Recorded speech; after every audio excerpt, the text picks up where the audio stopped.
জয় শ্রী রাধেশ্যাম। দ্বিতীয় অধ্যায়ের 12 নম্বর শ্লোক অবধি আমরা কালকে শ্রবণ করেছি। আসুন আজকে আমরা 13 নম্বর শ্লোক থেকে শুরু করছি।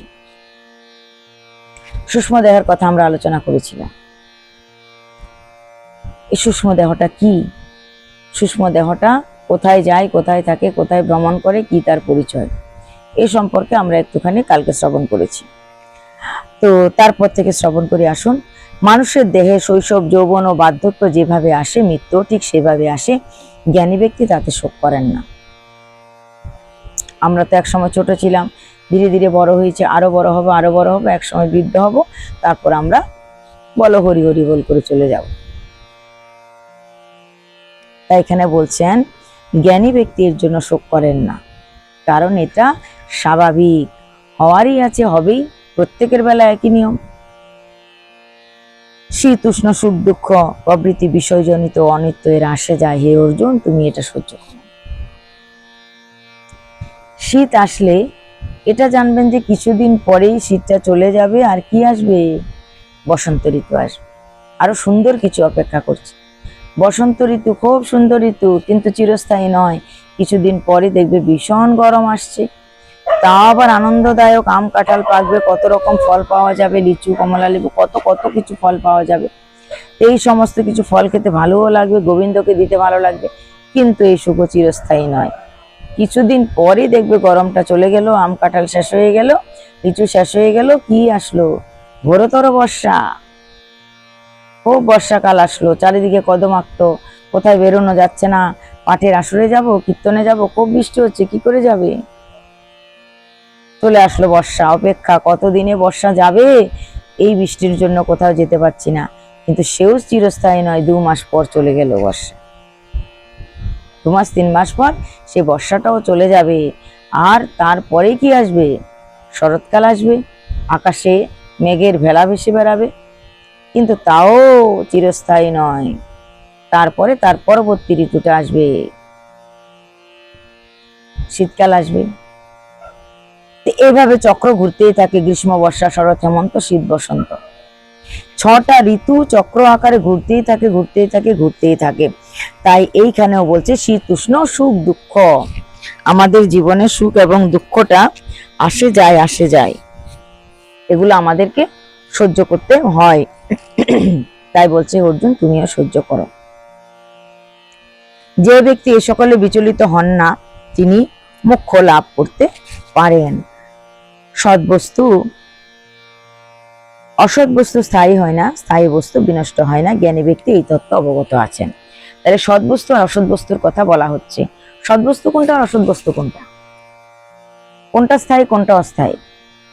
মানব দেহটা স্থায়ী নয়, নশ্বর, আজ আছে কাল নেই, তাই এটা অসৎ বস্তু। কিন্তু আত্মাটা স্থায়ী বস্তু, সবসময় আছে। তা আত্মাটাকে স্থায়ী বস্তু রূপে বিবেচনা করা হচ্ছে, আর অসৎ বস্তু রূপে দেহটাকে বিবেচনা করা হচ্ছে। কারণ দেহের পতন তো কিছুদিন পরপরই হয়। কিছুদিন পর পর আমরা দেহটাকে পাল্টাই। কখনো মানব রূপে আসি, কখনো বা পশু পাখি রূপে আসি, কখনো মাছ, কখনো বৃক্ষ, কখনো লতা গুল্ম ইত্যাদি ইত্যাদি।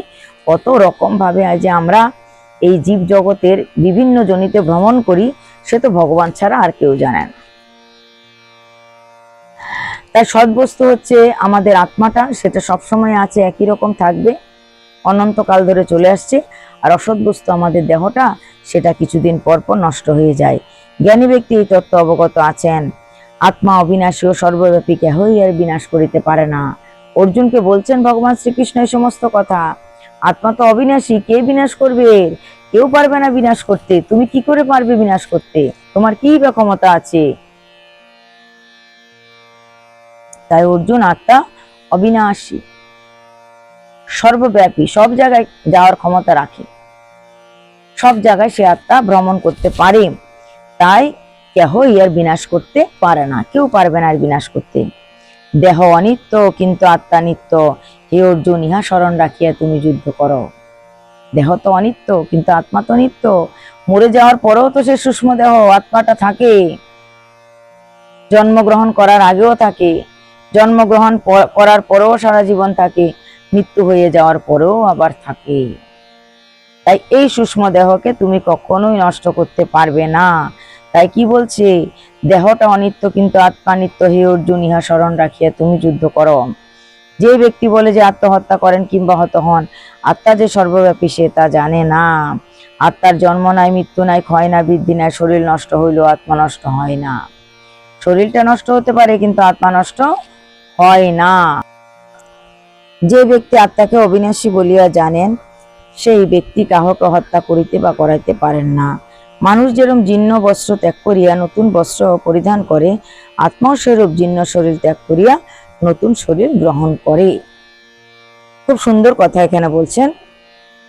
দেখুন, আমরা জন্ম থেকে মৃত্যু পর্যন্ত কত পোশাক পাল্টাই, কত রকমের পোশাক ধারণ করি। ছোটবেলায় ফ্রক পরি, স্কার্ট পরি, গরমকালে হালকা পোশাক পরি, শীতকালে ভারী পোশাক পরি, বর্ষাকালে এক ধরনের পোশাক, ঋতু অনুযায়ী বিভিন্ন ধরনের পোশাক পরি, কখনো শাড়ি কখনো চুড়িদার পরি। হাজার রকমের পোশাক জীব পরিধান করে। ঠিক সেই রকম ভাবে বলছে আত্মাটাও দেহটাকে পাল্টায়। আমরা যেরকম কখনো জামা, কখনো শাড়ি, কখনো চুড়িদার ইত্যাদি বস্ত্র পাল্টায়, আত্মাও সেরকম তার এই যে দেহটা সেটাকে পাল্টায়। এরকম ভাবে কখনো কুকুর, কখনো বিড়াল, কখনো হাঁস, কখনো মহিষ, কখনো বাঘ, কখনো ভাল্লুক, কখনো বা মানুষ, কখনো বা আবার কীটকৃমি ইত্যাদি, কখনো বা বৃক্ষলতা জনিতে, কখনো বা জলজ প্রাণী রূপে বিভিন্নভাবে আত্মা পোশাক পাল্টায়, অর্থাৎ দেহ পাল্টায়। তো সেই কারণে বলছে মানুষ যেরকম জীর্ণ বস্ত্র, অর্থাৎ একটা বস্ত্র পুরাতন হয়ে গেলে তখন সেটাকে পাল্টে ফেলে, আত্মাও সেরকম সে শরীরটাকে ঝেড়ে ফেলে দেয়, আবার নতুন শরীরকে আশ্রয় করে। কিন্তু সেই শরীরটা কি মানব শরীর হবে, মানব দেহ হবে, এটার কোনো গ্যারান্টি নেই। এটার কোনো গ্যারান্টি নেই যে আমরা আমাদের পরবর্তী জীবনটা মানব দেহই পাবো। তাই শুভস্য শীঘ্রম, যতক্ষণ তোমার দেহে প্রাণ আছে হরিভজন করো, যতক্ষণ তোমার চেতনা শক্তি আছে ভগবানের ভজন করো, ভগবানের নিত্য সেবা করো, ভগবানকে মন প্রাণ দিয়ে ডাকো, যাতে তোমার পরবর্তী জীবনটা সুখের হয়। আত্মাকে অস্ত্র দ্বারা কাটা যায় না, আগুনে পোড়ানো যায় না, জলে ভিজানো যায় না, বাতাসে শুকানো যায় না।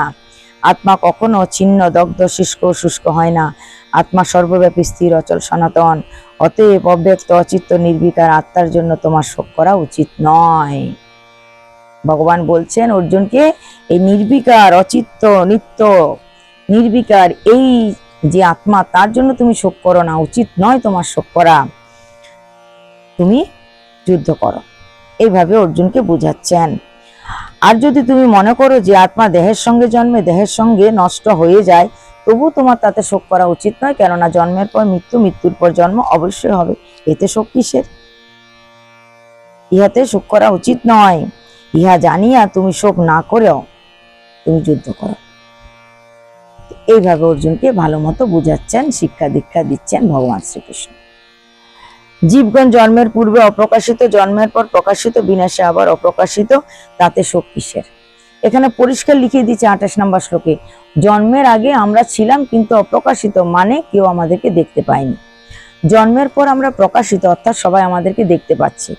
মৃত্যুর পর আমরা আবার অপ্রকাশিত হয়ে যাবে, অর্থাৎ আমাদের দেহটা পুড়িয়ে ফেলবে, আমাদেরকে আর কেউ দেখতে পাবে না, আমরা আবার অপ্রকাশিত। কিন্তু তার অর্থ তো এই নয় আমরা নেই, আমরা তো সূক্ষ্ম দেহরূপে বিরাজ করবো, পৃথিবী মণ্ডলে ঘুরে বেড়াবো। তাই জন্মের আগে আমরা ছিলাম, পৃথিবীতে ঘুরে বেড়াতাম সূক্ষ্ম দেহরূপে। জন্মের পর আমাদেরকে সবাই দৃশ্যমান দেখছে, কেননা এই মানব দেহের ভিতরে ওই চিপটাকে ঢুকিয়ে দিয়েছে, যে চিপটার নাম মনে করা হচ্ছে আত্মা বা সূক্ষ্ম দেহ। সেই সূক্ষ্ম দেহরূপে চিপটা ঢুকিয়ে দিয়েছে, তাই প্রকাশিত হয়ে পড়েছি আমরা। আবার যখন চিপটা বের করে নেবে, পুড়িয়ে ফেলবে দেহটাকে, অপ্রকাশিত হয়ে যাব আমরা। তাই এইভাবে ভগবান বুঝাচ্ছেন অর্জুনকে শোক না করার জন্য। আত্মা কিরূপ তা বোঝা সহজ নয়, সকলের নিকট আত্মা অত্যন্ত আচার্য একটা কিছু। আত্মা প্রতি শরীরে অবস্থিত আছেন, তিনি অবৈধ, অতএব কাহারও জন্য তোমার শোক করা উচিত নয়। আত্মা অবৈধ, অতএব কারোর জন্য তুমি শোক করো না। 30 নম্বর শ্লোক অব্দি আজকে রাখছি, কালকে আবার শ্রবণ করাবো। জয় নিতাই।